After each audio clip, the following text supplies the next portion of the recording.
Bueno, entonces voy a comenzar con esta última conferencia, terminando con la parte que íbamos a terminar hace 2 días. Estuvimos hablando de Judas y de su imagen, y realmente era un traidor, y realmente Jesús iba a entregar la máxima confianza en manos de un ladrón falso, o realmente era su mejor amigo y solamente en él podía confiar, hacer algo tan delicado como entregarlo a la crucifixión. Les recuerdo que Jesús no podía entregarse a sí mismo o declararse para que lo crucifiquen, necesitaba que alguien lo entregue a la crucifixión, porque el objetivo de la crucifixión de Jesús era el nuevo Cordero de la Pascua que fue entregado para perdonar nuestros pecados, al igual que el sacrificio de la Pascua tenía que ser entregado por alguien con el objetivo de perdonar nuestros pecados y recordar la protección de sangre. Igualmente Jesús pidió ser entregado para ser crucificado, para protegernos con su sangre y perdonar nuestros pecados. Entonces, la idea del sacrificio tenía que ser que para cumplir la protección y el perdón tenía que ser entregado por alguien. Y Jesús, de todos los discípulos de él, decide que Judas iba a ser el que lo iba a entregar. Y no es una sorpresa que Judas lo iba a entregar, porque en ciertos casos, en varios casos inclusive, Jesús anuncia que uno de los discípulos lo va a entregar, y también insinúa que Judas va a ser el que lo va a entregar. Y dijimos que una de las cosas más curiosas que un poco contradicen la forma en cual describen a Judas como un ladrón, como lo peor, es la forma en cual Jesús reacciona cuando ve que Judas va a entregarlo, y más importante, cómo Judas decide señalar a su maestro, que es el al que buscan. Cuando Judas va a Jesús, le da un beso, y Judas le dijo: amigo mío, has venido. Y eso contradice todo el tema de la entrega a cambio de dinero, porque cuando vas a entregar a alguien no le das un beso, y cuando alguien va a ser entregado y se siente que fue herido de la peor manera, no dice amigo mío. Entonces, amigo mío y un beso significa más que nada una despedida de su mejor amigo y de su maestro a que la traición. Entonces, eso es lo que quería decir. Luego hablamos del camino de odio que va a dejar la acusación colectiva de los judíos por la crucifixión de Jesús, cuando en realidad esa entrega era por amor y no para crear un camino del odio. Es decir, Jesús nos dejó un camino de amor, y el ser humano creó el camino del odio, sin que Jesús mencione en ningún momento que Judas representa a los judíos. Y terminando esta introducción corta, y es algo que yo siempre le digo a todos los grupos, alguien me preguntó en la otra conferencia qué los judíos hicieron para merecer esa infamia que los va a acompañar. Nada, no hicimos nada, así de simple. Es algo que es en el subconsciente cultural que corre a través de las generaciones, de la acusación global de los judíos que mataron a Jesús. Y no se olviden algo que iba a decir ahora, que se me escapó un segundito de la memoria. Suena un poco extraño, pero lo voy a decir. Hace 2000 años habían muchas vírgenes. María no era la única virgen que existía en el mundo. Habían vírgenes egipcias, vírgenes romanas, vírgenes asirias, vírgenes griegas. De todas las vírgenes en el mundo, Dios decide venir y presentarse frente a nosotros utilizando una virgen judía. No existía solamente María, virgen. Habían otras muchas vírgenes de su edad, pero María la judía era la María que fue seleccionada de todas las mujeres del mundo. Y la idea era no salvar al judaísmo, sino que la salvación salga del judaísmo. No se olviden otra cosa. Habían muchas culturas en necesidad de salvación aquel entonces. Los persas, los romanos, los griegos, los egipcios, todos eran religiones de muchos dioses, que estaba el dios de la guerra, el dios de amor, el dios del sol, el dios de la prosperidad, el dios de la fertilidad, el dios de la guerra. Habían tantos dioses. Y si miramos hoy atrás a la historia, la cultura egipcia, faraónica, desapareció. El imperio romano desapareció. El imperio asirio desapareció. El imperio griego desapareció. ¿Quién quedaron? Los judíos. Y Jesús dijo claramente, no vine a destruir, sino a construir.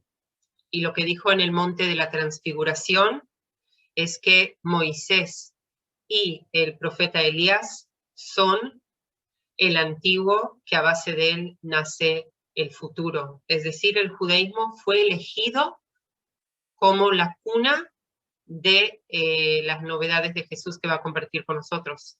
Entonces, no vine a destruir a los profetas, vine a realizar la promesa de los profetas. Entonces, Jesús le habló a los judíos, nació de una mujer judía, compartió el mensaje de él con los judíos, utilizó bases judías en sus mensajes. Uno de ellos es la crucifixión y otras cosas que hablé con ustedes. Y la noticia de la buena novedad de Jesús nace de los judíos y sus seguidores. Y su madre eran judíos.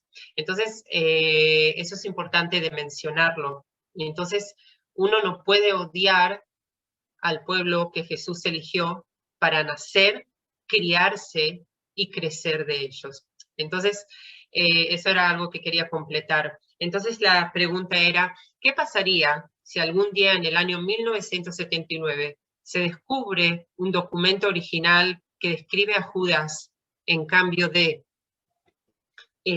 como acabamos de hablarlo hace 2 días, en esta imagen de Jesús diciéndole a Judas, Judas, llegó el tiempo que me entregues porque tengo que cumplir mi misión en esta tierra para que los pecados y mi protección funcionen a base de mi mensaje. Irene de León en el año 180 dice, y dicen que Judas, el traidor, fue el único que conoció todas estas cosas extremadamente, porque solo él entre todos conocía la verdad para llevar a cabo el ministerio de la traición. Lo que nosotros llamamos traición, Jesús lo llamó entrega para cumplir su misión. Un antiguo texto perdido de hace más de 1700 años afirma que el traidor a Cristo fue en realidad su discípulo más fiel.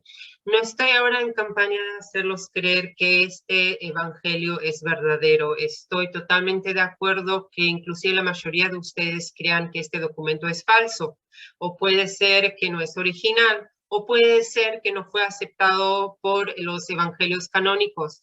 Todo es aceptado y mi propósito en esta parte corta que me faltó para completar no es decirles esto es verdad, sino decirles que el evangelio de Judas que fue encontrado en el desierto en Egipto apoya lo que les estaba diciendo sobre la imagen de Judas, que es en base el discípulo que Jesús más pudo entregar su confianza para que Jesús confíe en él de esa manera.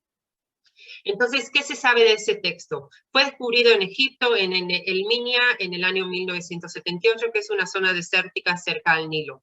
El Evangelio de Judas forma parte del Codex Tecos, nunca supe exacto cómo decirlo, es decir, es un grupo de textos, 4 textos de alrededor de 63 páginas, y dentro de esas 63 páginas existe también el texto de Judas. El texto no fue aceptado como parte de los libros canónicos y fue escrito alrededor del año 280, ¿cómo sabemos eso? Porque se hace un examen químico que se llama carbón 14, es decir, el papiro es un material orgánico y en el momento que se corta la planta empieza a desintegrarse químicamente. Entonces se puede ver más o menos en 60 años adelante, 60 años para atrás, el año del papiro en cual fue escrito en copta antiguo.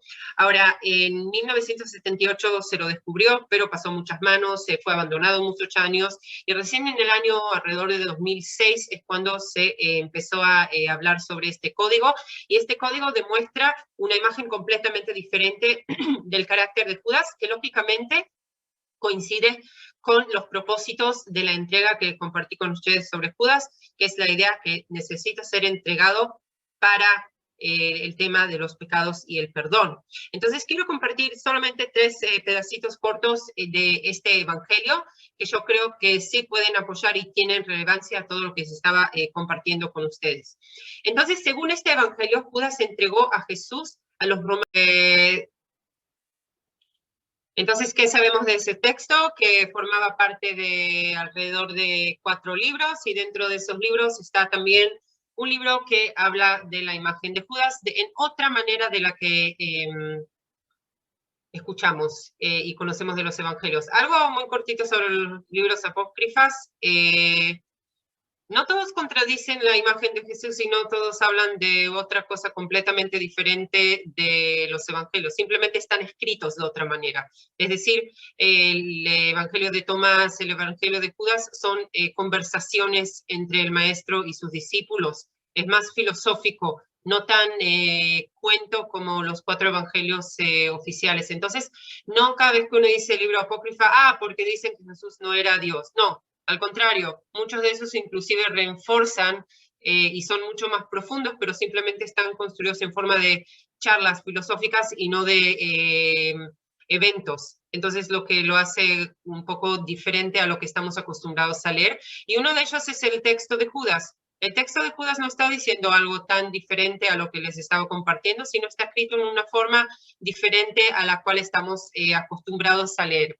Entonces, este código pasó muchos lugares y también fue abandonado, y porque fue abandonado durante tanto tiempo, muchas partes de él fueron destruidas y no se las podía restaurar más. Pero lo poco que se pudo encontrar es hermoso, absolutamente hermoso, y no contradice absolutamente nada de lo que comparten los evangelios. Al contrario, muestra una belleza y no tanto lo que estamos acostumbrados a leer y entender de los evangelios.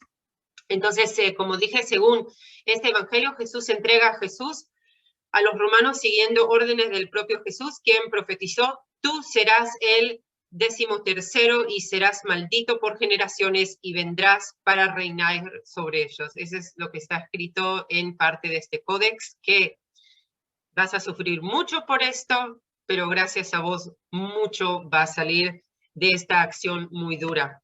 Me gustaría ahora sí compartir unos textos muy cortitos del Evangelio de Judas, que dice: Jesús informa a Judas sobre su misión.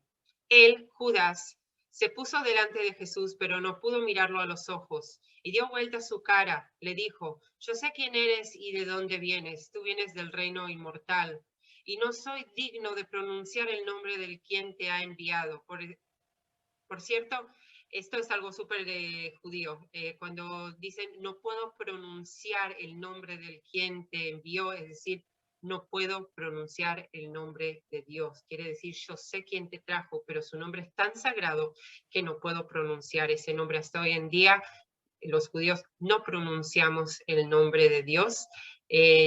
Decimos Elohim, Elohim o Adonai, pero nunca vamos a decir ese nombre que muchos en forma equivocada lo utilizan, que es Jehová, que es un nombre que no se lo pronuncia porque no somos dignos de pronunciar el nombre de Dios siendo seres humanos. Entonces, cuando él dice, no soy digno de pronunciar el nombre de quien te ha enviado, eso significa que era un judío que creía. Jesús entonces se puso a meditar sobre algo, entonces le dice: aléjate de los demás y yo te diré los misterios del reino. Será posible para ti alcanzarlo, pero deberás asumir un gran compromiso. Es decir, que para recibir el reino de Dios y para llegar a los misterios va a tener que asumir un compromiso muy duro, y es la entrega del sacrificio. Y por última, Jesús habla de la traición de Judas. Y esto es muy importante. Pero tú superarás a todos ellos, pues tú sacrificarás al hombre que me recubre. ¿Qué significa? Pues tú sacrificarás al hombre que me recubre. Y esta es la visión teológica católica sobre la esencia de Jesús. En ciertas ocasiones expliqué que uno de los problemas más grandes de la iglesia eran quién es realmente Jesús. Digo, ¿es Dios o es ser humano, o es Dios y ser humano? No entiendo cómo puede ser humano y Dios al mismo tiempo. Entonces, ¿qué? ¿El ser humano es disfraz o es solamente? La gente no lo tenía claro eso, porque Dios es algo que no lo vemos, que está en todo lugar, y de repente Dios está en forma de ser humano. Entonces, ¿cuál es el aspecto? La gente se complicó mucho. Habían muchos encuentros sobre ese tema. Inclusive la iglesia va a llegar a un punto en cual va a separarse por esa misma frase, el hombre que me recubre. Hay 12 formas de comprender la esencia de Jesús. Uno es la deofisita y otra es la monofisita. La rama monofisita, que son los coptas, los sirios, los armenios y los etíopes, que son minorías que viven en el Oriente, creen que Jesús era 100% Dios. Es decir, que el cuerpo era un disfraz, no era realmente... Es decir, Jesús no sufrió en la cruz porque solamente el hombre sufre, no Dios. Entonces Jesús era 100% Dios, no era nada de carne. La rama deofisita, que es la rama católica y la rama ortodoxa, asumió que Jesús es también hombre y también Dios. ¿Cómo se puede explicar? El ejemplo más fácil para explicarlo es el sol. El sol da luz y da calor, ¿verdad? No hay un sol frío que da luz y no hay un sol que da calor sin luz. ¿Me entienden? El calor y la luz son las dos esencias del sol y no se pueden separar esas esencias. El sol no puede ser o da luz o da calor. Da luz y calor, y esas dos cosas son inseparables. Así es Jesús, de acuerdo a la dogma católica y la dogma ortodoxa. Cuando Jesús dice, pues tú sacrificarás al hombre que me recubre, es decir, vas a liberar mi esencia y voy a ser divino de nuevo. Y esa es una de las cosas más profundas que encontré hasta ahora en el Evangelio de Judas. Esa declaración de la esencia de Jesús como el sol, también humano y también divino, en el mismo tiempo, en una forma que uno, con nuestra capacidad cerebral, no lo va a poder entender. Y eso es lo que, a través del Evangelio de Judas, Jesús le dice a Judas, pero tú superarás a todos ellos, vos vas a estar sobre el resto de los discípulos, pues tú sacrificarás al hombre que me recubre. La estrella que indica el camino es tu estrella, tu estrella ya brilla y tu corazón. Y entonces la imagen de la gran generación de Adán será alabada por el cielo, tierra y los ángeles. Esta generación que es de los reinos eternos existe. Mira, se te ha dicho todo. Eleva tus ojos y mira a la nube y a la luz. La estrella que guía el camino es la tuya. Judas levantó sus ojos y vio la nube luminosa y entró en ella. Es como una escena muy espiritual diciendo, vos estás en la posición de entender quién soy y por eso entendés lo pesado que va a ser para vos entregarme, pero necesitas hacerlo para liberarme de mi esencia humana. Y eso es algo extremadamente católico, porque este texto sigue absolutamente la dogma deofisita de la rama católica y la rama ortodoxa. Quiero que vean una cosa que molesta mucho. para ese mensaje que quiero transmitir, es que Judas no es lo peor en la humanidad, sino gracias a que colaboró con el pedido de Jesús, Jesús fue crucificado. Es cómo el Evangelio de Judas describe el momento del encuentro de Judas con los sacerdotes y cómo el resto de los evangelios lo describen, porque alguien me hizo una pregunta después de la charla, dice, ok, Judith, todo lo que decís es muy cierto, muy lindo, pero ¿cómo explicas eso que Judas pidió dinero por la entrega? ¿Por qué simplemente no lo entregó? ¿Por qué ese aspecto de pedir dinero? No podía simplemente ir y entregarlo a Jesús y ya. ¿Por qué tenía que involucrar esa parte del dinero? Y me quedé como así pensativa y cierto, sí, ¿cómo puedes responder a una pregunta tan cierta? Los evangelios dicen claramente que vendió, entre comillas, a Jesús, cuando en realidad la idea es entregarlo. Y en el Evangelio de Judas hay algo que como dije, wow, acá está la respuesta, que puede explicar un poquito, y también lo voy a reforzar cuando hablemos enseguida de María Magdalena. Entonces, cuando estamos hablando de Jesús que traiciona a Judas, que vende a Jesús, en el Evangelio de Judas dice, Judas se fue, que es como una versión completamente diferente, que como coincide tanto con ese mensaje de amor y sacrificio de Jesús. Judas fue al cuarto de huéspedes para su oración, pero un escriba, siervo de los del templo, estaba siguiéndolo desde tiempo atrás con el fin de arrestarlo durante la oración, porque los del templo estaban miedosos de la gente desde que Jesús fue considerado como su profeta. Ellos se acercaron a Judas y le dijeron, ¿qué haces aquí? Tú eres discípulo de Judas. Judas les respondió como ellos deseaban. Quiere decir que Judas va a crear artificialmente este encuentro, y dice acá algo muy importante, y recibió algo de dinero que le habían enviado del templo y les entregó a Jesús. Es decir, que de acuerdo a la versión de la entrega y de la traición, Judas está esperando que los sacerdotes se le acerquen, y los sacerdotes le ofrecen dinero, pero él, sabiendo que tiene que aparentar como el que entrega, acepta ese dinero que ofrecen y él no lo pide. Y eso coincide mucho con la escena que está escrita en los evangelios, que luego Judas va a darle un beso y Jesús le va a decir, amigo mío. Entonces es como Judas se prepara las condiciones para que vengan a tentarlo, entre comillas, a entregar a Jesús. Y ellos le ofrecen dinero y él lo acepta. En diferencia a este texto, que coincide mucho con el tema de esa entrega, en Mateo dice, ¿cuánto me quieren dar? Y yo les entrego a Jesús. Ellos le entregaron 30 monedas de plata, y desde entonces Judas anduvo buscando el momento más oportuno para entregarlo a Jesús. Y en Lucas dice, y entró el Satanás en Judas por sobrenombre Iscariot, al cual era uno del número de los 12. Entonces pueden ver que las versiones de los 4 evangelios lo describen como un traidor que busca dinero, uno que vendió, el otro entra Satanás. Y en el libro, el Evangelio de Judas, Judas está esperando que se le acerquen, porque eso es lo que debería pasar y tiene que pasar de acuerdo a las instrucciones de Jesús. Entonces, podemos quedarnos con 2 imágenes, o esta es elección de ustedes a base de lo que compartí con ustedes.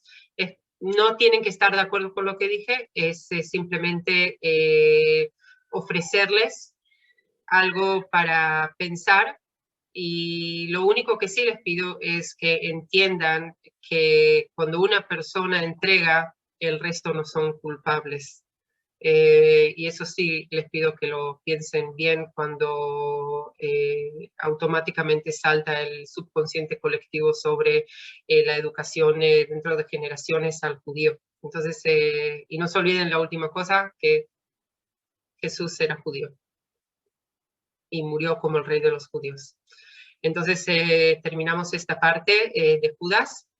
Y esta frase, y nosotros hemos conocido y creído el amor que Dios tenía para con nosotros. Dios es amor. Entonces, no puede crear tanto odio.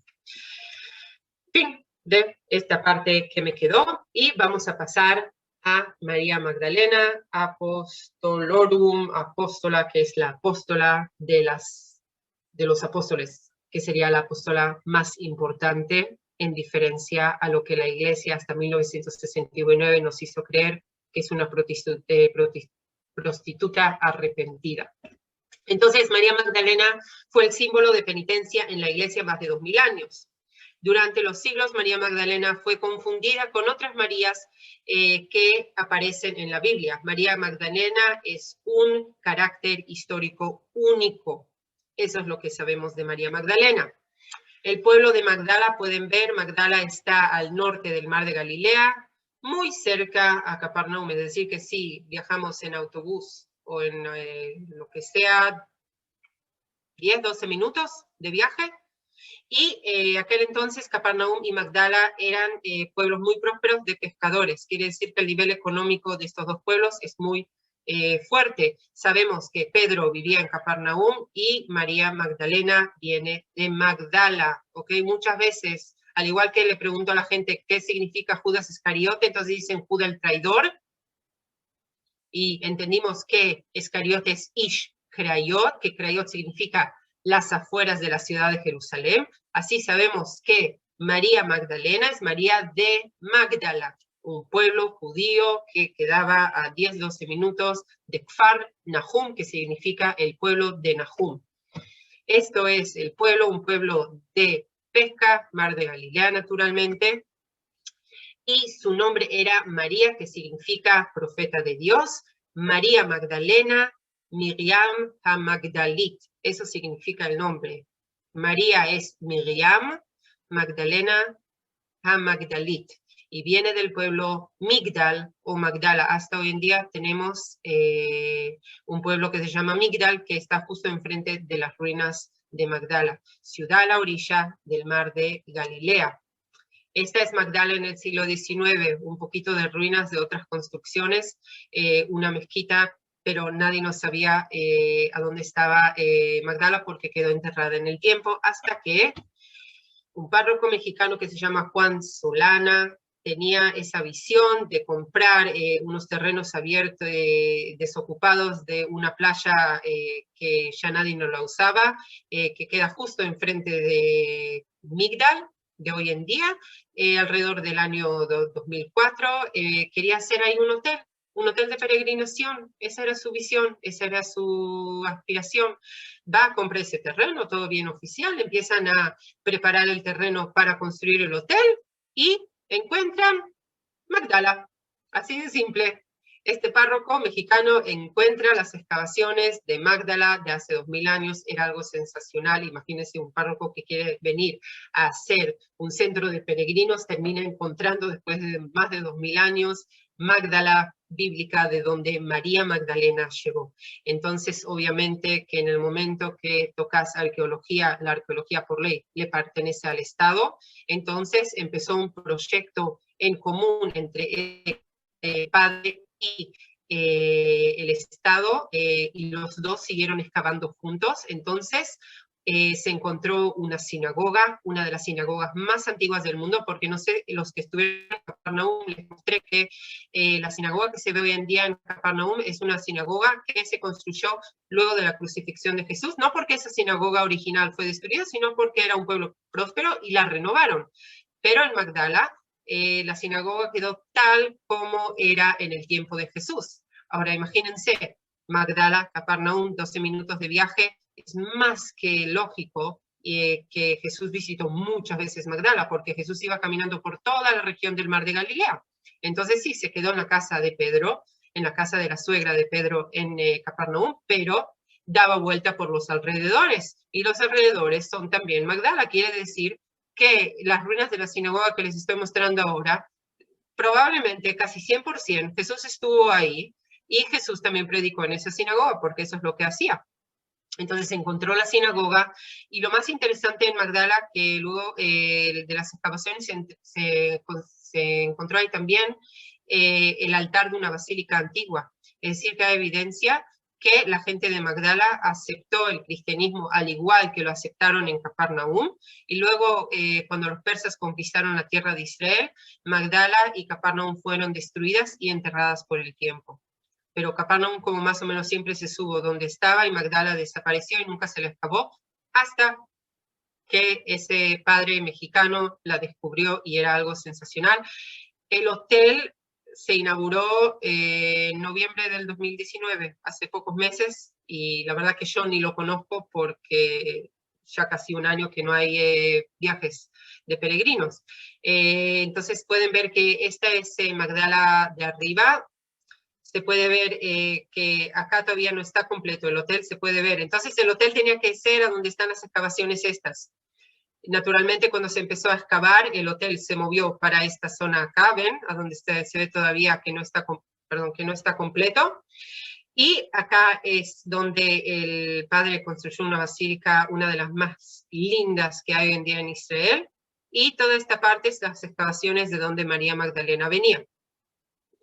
Esta es la iglesia que les mostré, es esto. ¿Ven acá? Esta parte de acá. ¿Se ve que muevo la computadora? Sí. Ah, ok, perfecto. Entonces esta parte acá, a donde muestro, esta ventana, es la ventana de la iglesia, miren. Esta, ¿ven? Entonces, los que van a venir a Israel, ya se inauguró esta iglesia y pueden celebrar acá la Eucaristía. Y acá se para el Padre y hace la Eucaristía cuando el ventanal este muestra las alturas del Golán y el mar de Galilea. Es algo impresionante. Y debajo de esta iglesia está una de las cosas más lindas que vi. Esto es bajo tierra, los pies de Jesús. Y acá también se puede celebrar o hacer una oración, que es algo increíble. Entonces, ese es el centro de visitantes que está en Magdala, que fue completo en noviembre de 2019. Celebraron acá, pueden ver que ya pusieron el árbol de Navidad para diciembre, y probablemente cuando termine todo esto de la corona, entonces el centro se va a visitar, abrir oficialmente para peregrinos que van a poder dormir en Magdala, que es algo re loco pensarlo. Entonces, los evangelios mencionan a María Magdalena en 4 ocasiones diferentes. A lo cual ayudó materialmente a Jesús y sus discípulos durante su predicación en Galilea. Ya les voy a explicar por qué esta declaración es verdadera y no porque alguien cree o le parece, ¿ok? Marcos y Lucas describen que María Magdalena comenzó a seguir a Jesús luego que expulsó de ella demonios. En Lucas 8 dice: la acompañaron los 12 y también algunas mujeres a las que había curado de espíritus malos y de enfermedades. María, por sobrenombre Magdalena, de la que habían salido 7 demonios. Es decir, sabemos que Jesús la ayudó y también María Magdalena lo apoyaba a nivel económico. Tengo acá un segundo, ¿cómo hago para desaparecer esto? La pantalla está... Ok, perfecto. Estuvo presente durante, la segunda cosa que sabemos sobre María Magdalena es que estuvo presente durante la crucifixión de Jesús y en el momento de su sepultura. Por eso vio dónde era colocado el cuerpo de Jesús. Se la menciona junto a María, la madre de Santiago, el menor. Y dice Juan 19, estaban junto a la cruz de Jesús su madre y la hermana de su madre, María, mujer de Cleofás, y María Magdalena. Y sabemos que los 4 evangelios mencionan que María Magdalena estuvo presente en la crucifixión, entierro y resurrección de Jesús, lo que no mencionan sobre el resto de los discípulos.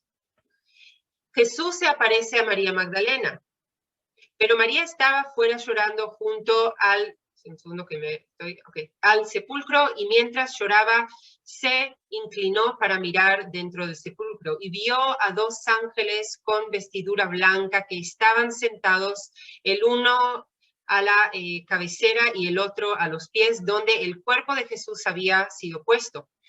Y le dijeron, mujer, ¿por qué llorás? Y les dijo, porque se han llevado a mi Señor y no sé dónde le han puesto.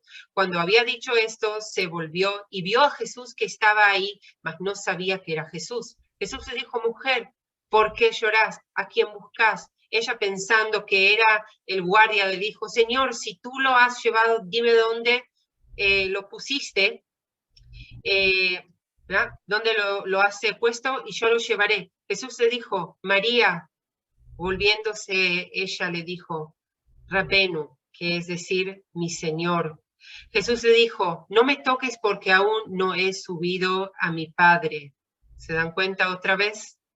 Jesús y el Padre, y parece que está en una transición espiritual entre la parte física y la parte espiritual. Quiere decir que se dice que luego de la crucifixión de Jesús, Jesús dio vuelta entre todos los lugares durante 40 días hasta que ya se separó físicamente de nosotros. Entonces, mas ve a mis hermanos y diles, subo a mi Padre y a vuestro Padre, a mi Dios y a vuestro Dios. Fue entonces que... No se ve la diapositiva. ¿Cómo? No se ve la diapositiva. No No, porque no la uso. Ok. Jesús dijo, no me toques porque aún no he subido a mi Padre, mas ve a mis hermanos y diles, subo a mi Padre y a vuestro Padre, a mi Dios y a vuestro Dios. Fue entonces María Magdalena para dar a los discípulos las nuevas de que había visto al Señor y que Él le había dicho estas cosas. Quiere decir que la única que lo ve es María. En parte de 4 discípulos que son mencionados más de una vez en los evangelios. La mayoría de los discípulos no son mencionados parte de una vez y ni sabemos del rol que tienen en el ministerio parte de ser mencionados. Cuando decimos los 12 discípulos, no sabemos casi nada de ellos. Sabemos de Pedro, sabemos un poco de Juan, más que nada sabemos de Pedro, ¿ok? Juan, Simón, pero sabemos muy poco, sabemos una frase o dos que este era pescador, o que él lo seguía, o que era el joven, pero no sabemos nada. Y si ahora yo les digo, háblenme de los 12 discípulos, van a ver que parte de 3, 4 no se sabe absolutamente nada aparte de los nombres. Y de repente hay una mujer que se habla de ella y se la menciona y tiene encuentro con Jesús. Eso es algo que no tiene el resto de los discípulos. Entonces, ¿cómo pasa que esa mujer estuvo con Jesús, que lo apoya, que lo sigue, que es fiel a él, que le saca los demonios, que estuvo con él en la crucifixión, en el entierro, y se le aparece a la única para decirle, diles, vos, mujer, que me viste al resto de los hombres, cómo esa mujer se transforma en prostituta? Esos ejemplos son los únicos pasajes de los evangelios conocidos en los que se nombra a María Magdalena. La tradición, sin embargo, aunque sin apoyarse en evidencia textual de ningún tipo, identifica a María Magdalena con otras mujeres que aparecen en el Nuevo Testamento. Entonces, cuando algunos hablan de María Magdalena, equivocadamente se refieren a 3 personas de los evangelios a quien identifican con ella. Quiere decir que alguien en la historia mezcla otras Marías con María y le ponen ese disfraz de prostituta cuando en realidad no es. Entonces, ¿cuáles son esas 3 mujeres que luego la iglesia va a confundirlas? Intencionalmente o no, esa es otra pregunta, ¿ok? La mujer desconocida que unge la cabeza de Jesús en la casa del fariseo Simón el leproso en Betania, mencionada en los evangelios de Mateo y de Marcos. Esa es la primera, una desconocida. Luego María de Betania, hermana de Lázaro, a la que se atribuye en el evangelio de Juan el haber ungido también los pies de Jesús. Quiere decir que hay una desconocida y hay una María. Las dos hacen la misma acción, una en el libro de Juan y otra en el libro de Marcos y Mateo. Entonces quiere decir la misma mujer, pero a uno le falta información y al otro no. En el libro de Mateo y Marcos es una desconocida la que unge los pies, y en el libro de Juan es María, hermana de Lázaro. Entonces a uno le falta información y al otro no le falta información. Entonces la desconocida y la María de Betania, si hacen la misma acción, lógicamente serían la misma mujer, o que no, o puede ser en otra ocasión, no sé. Y la mujer pecadora de Betania que unge con perfume los pies de Jesús y los enjuaga con sus cabellos en casa de Simón el fariseo y mencionada por Lucas en su evangelio. Quiere decir, un segundo, y la cabeza. Sí, entonces, perdón, la desconocida unge la cabeza, María, hermana de Lázaro, unge los pies, y la mujer pecadora unge los pies. Quiere decir que 4 evangelios mencionan ungir cabeza o pies, pero cada uno otra versión. Entonces vamos a ver lo que dicen los evangelios. Mateo 26, 6 a 13, la mujer anónima que derrama perfume sobre la cabeza de Jesús.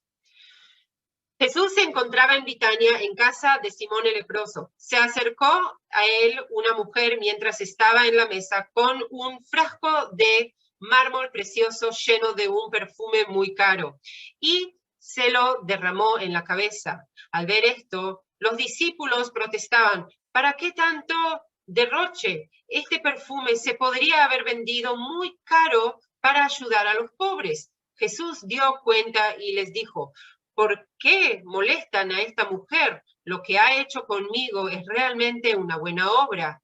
Siempre tienen a los pobres con ustedes, pero a mí no me tendrán siempre. Al derramar este perfume sobre mi cuerpo, ella preparaba mi entierro. En verdad les digo, donde quiera que se proclame el evangelio en todo el mundo, se contará también su gesto y será su gloria. Ahora, no sé si se acuerdan que antes de ayer, cuando hablé de Judas, Juan describe el mismo evento, ¿ok? Si en Mateo se habla de la mujer anónima y los discípulos en grupo de 12 dicen: ¿por qué derramás este perfume en su cabeza cuando en realidad podrías venderlo y darlo a los pobres? Los discípulos, y Jesús les responde a los discípulos. En Juan, ¿se acuerdan lo que leímos? 6 días antes de la Pascua, Jesús fue a Betania, donde vivió Lázaro, a quien le había resucitado. Ahí hicieron una cena en honor de Jesús. María servía y Lázaro era uno de los que estaban en la mesa comiendo con él. María trajo unos 300 gramos de perfume de nardo puro, muy caro, y perfumó los pies de Jesús. Luego se los secó con su cabello. Toda la casa se llenó de aroma de perfume. Entonces Judas Iscariote, que iba a traicionar a Jesús, dijo: ¿por qué no se ha vendido este perfume por el equivalente al salario de 300 días para ayudar a los pobres? Pero Judas no dijo esto porque le importaba. Es decir, en Mateo, los discípulos dicen: ¿por qué no vendes este perfume? Y en el libro de Juan, ¿por qué Judas dice esto? Entonces, en un evangelio, los discípulos en grupo dicen: qué desperdicio, vendelo para los pobres. En el libro de Juan, Judas Iscariote es el que dice: ¿por qué utilizas algo caro? Vendelo para los pobres. Entonces, no hay consistencia en las versiones entre los evangelios sobre ciertos eventos. Luego en Lucas 7, la pecadora anónima que unge los pies de Jesús. Otra mujer que van a mezclarla con María Magdalena. Un fariseo invitó a Jesús a comer. Entonces entró en casa del fariseo y se reclinó en el sofá para comer. En aquel pueblo había una mujer conocida como una pecadora, es decir, prostituta. Al enterarse de que Jesús estaba comiendo en casa del fariseo, tomó un frasco de perfume, se colocó detrás de él a sus pies y se puso a llorar. Sus lágrimas empezaron a legar los pies de Jesús y ella trató de secarlos con su cabello. Luego le besaba los pies y derramaba sobre ellos el perfume. Al ver esto, el fariseo que lo había invitado se dijo interiormente: si este hombre fuera profeta, sabría que la mujer que lo está tocando es una pecadora. Conocería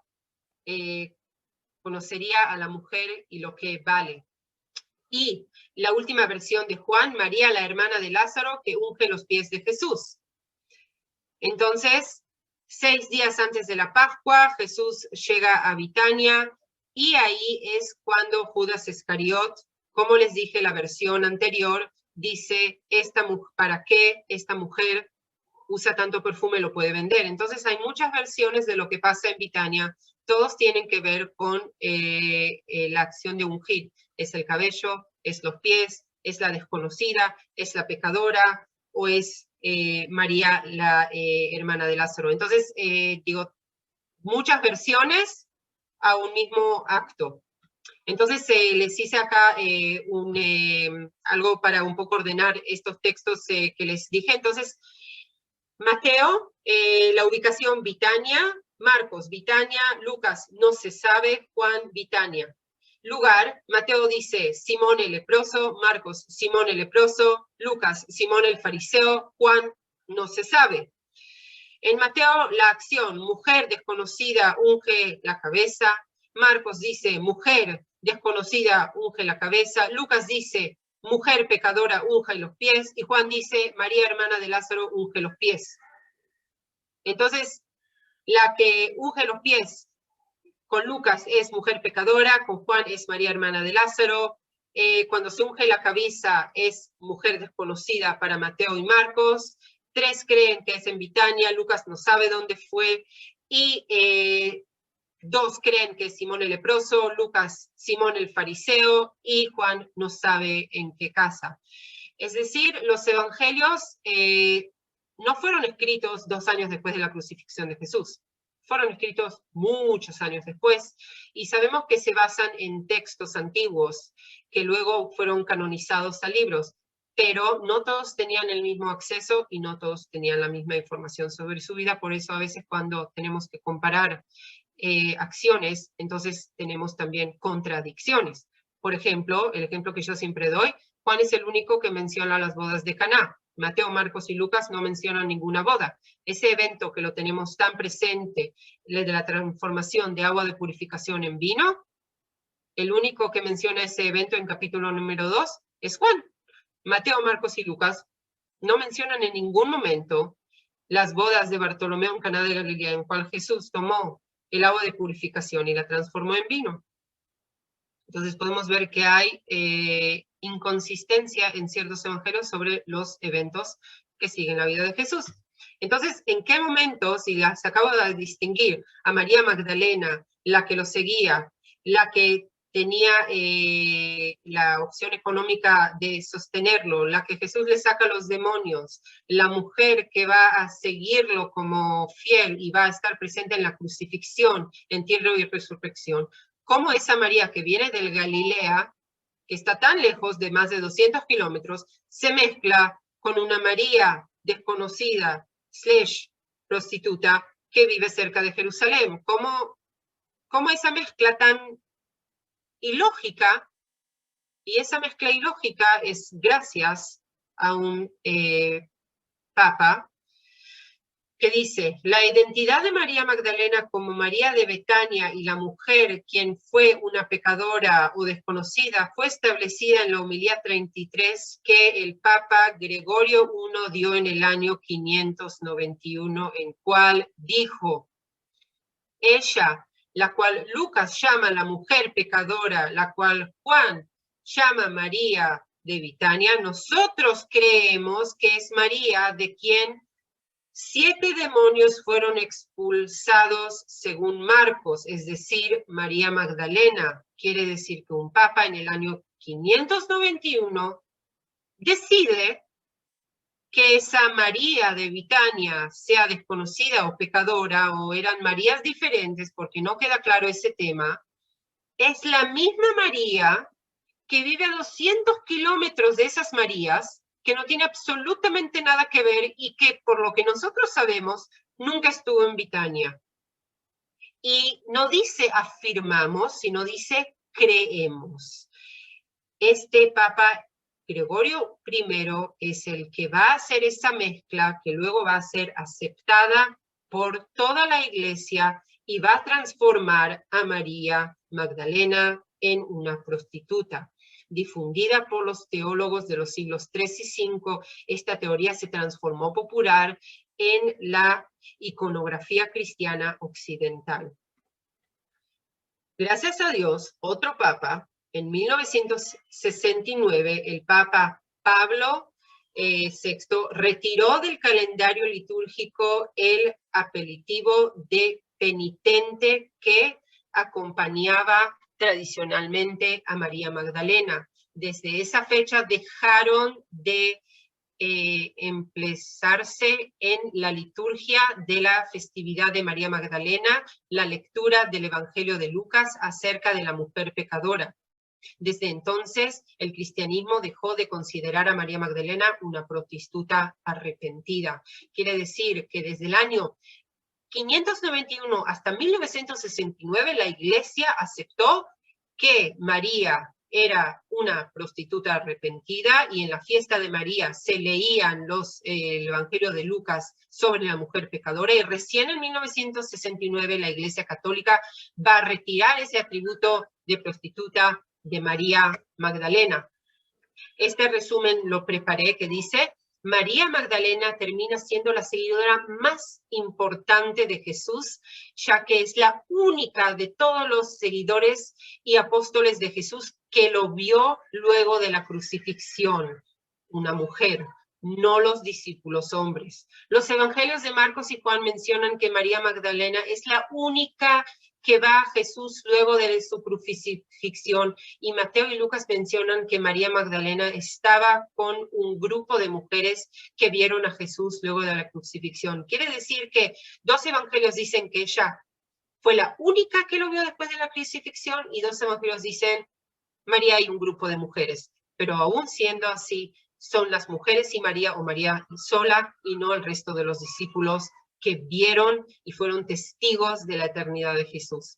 María Magdalena es la primera que comparte con el pueblo que Jesús ha resucitado, lo que lo va a transformar en el apóstol más importante entre todos los apóstoles. Es decir, María Magdalena es la más importante porque es la evidente de la eternidad de Jesús y es la que va a compartir ese evento con el resto del pueblo. Durante un corto tiempo antes que decidió compartir la noticia, María Magdalena fue la única que supo sobre la resurrección de Jesús. Ni otro discípulo, ni su propia madre, ni nadie en el pueblo supo, solo María Magdalena, y hasta que ella no compartió esa novedad, estuvo solamente en ella.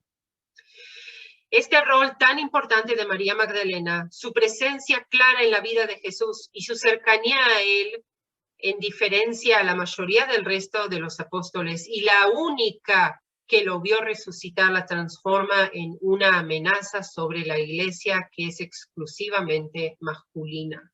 Hay que entender que la iglesia no es una iglesia que acepta las mujeres. La mujer es inferior al hombre en la Edad Media y en los tiempos antiguos, y como que una mujer esté sobre el resto de los hombres a ser la única que vio a Jesús resucitar, y el secreto de esa noticia está en su boca, en boca de una mujer y no en boca de un hombre. Quiere decir que me puedo atrever a decir que había un interés un poquito no tan correcto en transformarla a María en una prostituta para desnudarla de esa importancia que Jesús entrega en ella. Hoy en día es considerado que el identificar de la mujer anónima que unge la cabeza de Jesús a la mujer pecadora y María de Betania como María Magdalena es más bien una confusión sin ningún fundamento. Entonces, acá termino esta conferencia, la última conferencia. No fueron temas fáciles. Hablar de Judas y María Magdalena, los dos discípulos más complicados que lo siguen a Jesús. Me atrevo a decir que Magdalena sí era una discípula de Jesús. Uno que la historia lo va a convertir en el peor traidor, que por culpa de él Jesús fue crucificado. Por eso los judíos en forma colectiva son responsables de la muerte de Jesús. Una mentira absoluta que espero que la entendieron, que Judas no es el ladrón y el pecador eterno, sino el que lo ayudó a cumplir su misión en esta tierra para ser crucificado, para protegernos con su sangre. Y María Magdalena, una mujer que la historia la describió como prostituta, para desnudarla de su importancia como una de las mujeres seguidoras fieles más cercas de Jesús y sus acompañantes, que es la única que lo vio resucitar luego de la muerte. No voy a entrar en el Evangelio de María Magdalena, porque eso es demasiado ya en teoría. Lo único que quiero decirles es que María Magdalena nunca fue una prostituta, al contrario, fue una discípula fiel, que Jesús entregó en ella la confianza de mostrarse en su divinidad solamente a ella, y con Judas Iscariot fue el único que confió en él para decirle, anda, entrégame. Judas y María Magdalena terminan siendo los discípulos más cercanos a Jesús. Entonces, espero que disfrutaron de esta conferencia. Me imagino que también esta conferencia y la anterior pueden crear muchas preguntas, muchos desacuerdos, muchas incógnitas, y todo está bien. Es normal. Entonces, muchas gracias por asistir y espero que disfrutaron estas dos conferencias.